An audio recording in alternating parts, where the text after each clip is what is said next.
મામા હું આવ્યો. વેકેશન પડ્યું નથી મામા ને આવ્યો નથી આને કોઈ હાસવતું નથી લાગતું. હવે તું મૂંગી મરીને લે આય ભણા. મામા શર્ટ કેમ આવો પીરો છે? હવે ભણા સટકો બરોબર છે, આ થોડીક ફાઈન વધી ગઈ છે. હા એકલા એકલા ડડિયા ખાતા લાગે છે. મામા આ વખતે ઘઉં કેટલા થયા હતા? ભણા ઘઉં તો આ વખતે ઘણાય થયા છે. તો તમને એમ નો થાય કે 5 મણ બેન ની અહીંયા ઘઉં મોકલી? હવે ભણા ઈ બધી વાત તું મૂક ને.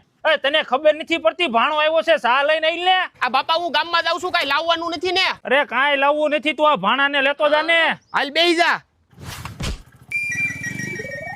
તું છે ને આજ પછી મારી હારે કોઈ દી ગામમાં નો આવતો. પણ હવે એમાં હું થઈ ગયું? હવે ઈ તો રહી ગયા નકર કોક મારી મારીને મૂતરાવી દે. એમ મૂતરાવતા હશે, હજી તું મને નહીં ઓળખતો. હવે સીન નાખમાં નકર કોક લીંડું કાઢી નાખશે. એ પણ બે હું મંડાણા છું. આ જોવો ને વિમલા માસીની છોકરીને નંબર દીધા. પણ મામા ક્યારુની મારી હામું જોતી હતી, મેં નંબર આપી દીધા. હવે આપણે અહીંયા રોજ રહેવું હોય આને 2 દી રહીને વ્યૂ જવું હોય. વાંદરા જેવા પણ હું મંડાણો